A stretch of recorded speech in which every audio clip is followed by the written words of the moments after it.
Despite the animosity in Russia-Europe relations, there was a massive boom in their overall trade. Europe was somehow feeding the Russian war machine. Hi and welcome to a fresh new episode of The New World Order with me, Atul Mishra. Let's begin. US and European countries have poured billions of dollars in aid and weapons to the war as a bait to instigate Russia. After Sweden and Finland ditched NATO, it is that in the army general. However, the puppet king, consumed by power and fear. The year 2022 will be remembered as the tipping point in Russia-European relations. The post-Cold War security order in Europe has been disrupted by Russia's invasion of Ukraine, which started in February 2022, and the 30-year-old relationship between the EU and Russia is now being completely rewritten. EU adopted 8 sets of comprehensive sanctions, and its members were seen gradually severing all economic ties. With the decoupling from Russian gas and oil, 50 years of connectivity and favorable energy relations came to an abrupt end. The pressure on the Russian economic model and Ukraine's early success on the Eastern Front put the EU and the Western world on edge.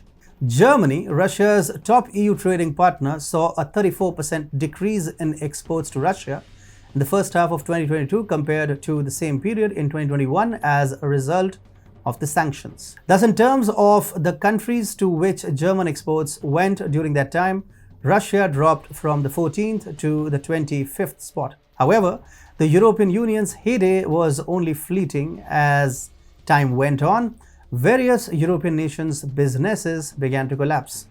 Everyone reapproached their business relationship with Russia differently, mostly going back to the beginning, while some continued to have hallucinations.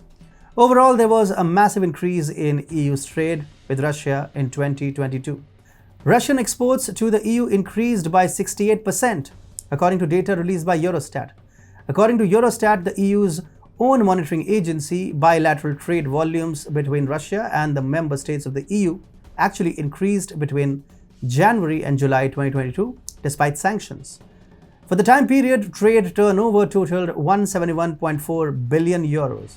There's no denying that sanctions have had an effect, but not in the way that the EU had hoped. During the first 7 months of 2022, EU exports to Russia fell by 33% to just 34.1 billion euros, whereas EU imports from Russia increased by 69.9% to 137.3 billion euros. It is anticipated that many businesses are still continuing to do so. This may be the only explanation for why Brussels has begun to penalize companies that continue to do business with Russia. You can also see how each nation is devotedly participating in the Ukraine war if you look at the data broken down country to country.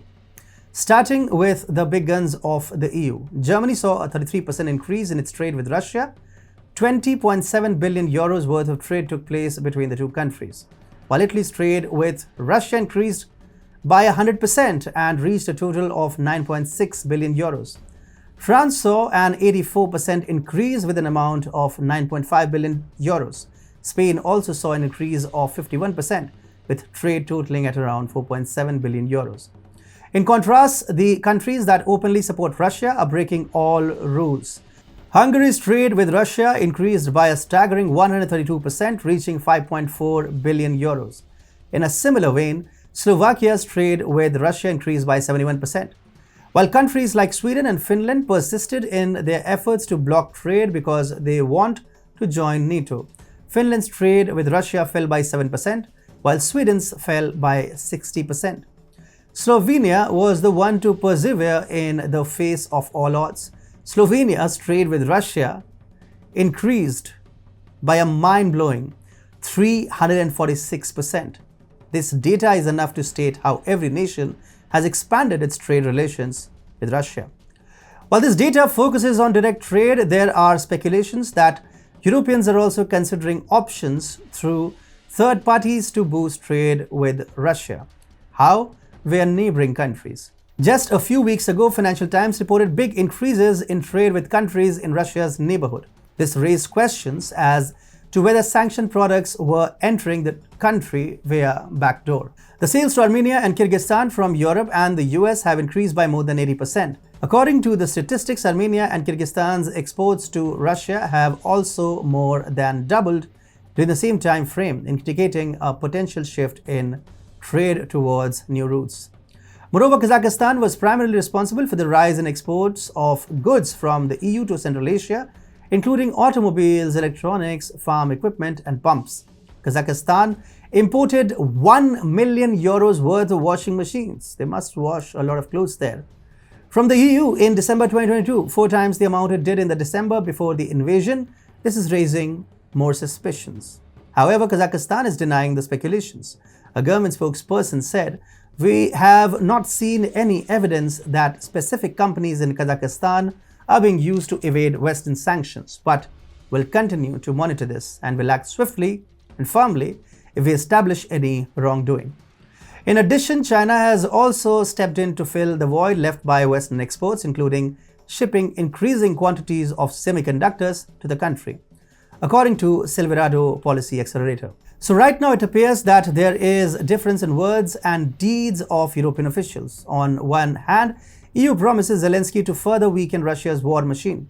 However, from backdoor, EU is still funding the Russian war machine. Only because of EU's silent money, surging military production is helping keep Russian industry going strong, offsetting much of the damage done by international sanctions and other fallout from the invasion of Ukraine. Russia's industrial output in 2022 was down only by 0.6% as per the Federal Statistics Service, known as Rosstat.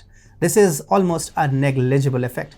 The EU's assistance to Ukraine on a financial and humanitarian level appears to be compromised by its own conduct. Despite providing Ukraine with significant financial support to aid it in its defense against Russian aggression, the EU has unwittingly, or maybe wittingly, supported the Russian war machine by secretly maintaining business ties with Moscow.